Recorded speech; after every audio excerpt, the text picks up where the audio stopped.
రైతుల సంక్షేమమే లక్ష్యంగా కాంగ్రెస్ ప్రభుత్వం పనిచేస్తుందన్నారు మంత్రి తుమ్మల. ఉమ్మడి ఖమ్మం జిల్లాలో రైతులకు సాగునీరు, తాగునీరు అందించేందుకు సీతారామ ప్రాజెక్టు కాలువల ద్వారా చర్యలు చేపడుతున్నామన్నారు. ప్రస్తుత పరిస్థితుల్లో జిల్లాలో 3 లక్షల ఎకరాల పంటలకు సాగునీరు అందించే లక్ష్యంతో ముందుకు వెళ్తున్నట్లుగా తెలిపారు.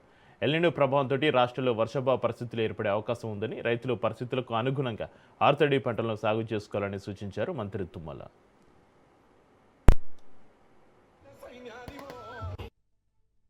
ఈ సంవత్సరం కురిస్తే నిన్న గుజరాత్ లో జమ్మూ కాశ్మీర్ లో కురిసినట్టు కురుస్తుంది, లేకపోతే అసలు కురవదు. అయితే మన రాష్ట్రానికి కురిసే అవకాశాలు తక్కువ కనపడుతున్నాయి నిపుణుల యొక్క ఆలోచన ప్రకారంగా. ప్రపంచ నిపుణులు అదే చెప్తున్నారు. వాతావరణ నిపుణులందరూ కూడా, ఐఎండీ కూడా, ఒక ఆగస్టు మొదటి వారంలో ఏమైనా జల్లులు పడితే మెట్ట పంటల కన్నా ఉపయోగం జరుగుద్ది, వరికి చాలా కష్టాలు వస్తాయి. అయినా సరే ఈ జిల్లాలో ఇప్పటికే 2 లక్షల ఎకరాలకి మీరు వేసుకున్నటువంటి పంటలు ఏ రకంగా కాపాడాలి, మంచినీళ్ళు ఏ రకంగా ఇవ్వాలి, మళ్ళీ ఈ రోజు దాకా వర్షం పడకపోతే మనం ఏ రకంగా బతికియాలి అనేది ప్రభుత్వం ముందున్నటువంటి సమస్య. అందుకని దానికోసం ప్రతినిత్యం మనకున్నటువంటి అవకాశాలన్నింటినీ కూడా బేరీ చేసుకొని మీకు కావలసినటువంటి పప్పు ధాన్యాలు గాని, చిరుధాన్యాలు గాని, నూనె గింజలు గాని తక్కువ కాలంలో తక్కువ తడులతోటి మీకు చేతికొచ్చే పంటలను మీరు సెలెక్ట్ చేసుకోండి.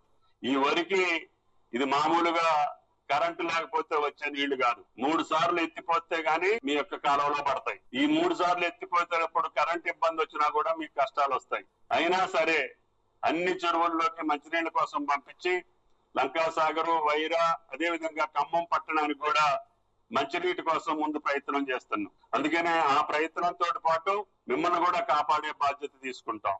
రాజకీయ నాయకుల కంటే తెలివైన వాళ్ళు మీరు. మేము మీకు పాఠాలు చెప్పదలుచుకోలేదు, కానీ మీ అనుభవపూర్వకంగా ఈ యొక్క వచ్చేటటువంటి ఉపద్రవం ఇది ప్రకృతి వైపరీత్యం, భగవంతుడు కూడా దీన్ని ఆపే పరిస్థితి లేదు. కాబట్టి దయచేసి మీకున్నటువంటి అవగాహన మేరకి చిన్న చిన్న పంటలు 90 రోజుల్లో, 80 రోజుల్లో, 70 రోజుల్లో వచ్చే పంటలు వేసుకోండి. దానికి ఏ రకంగా సాయం చేయాలో తప్పకుండా ప్రభుత్వ పరంగా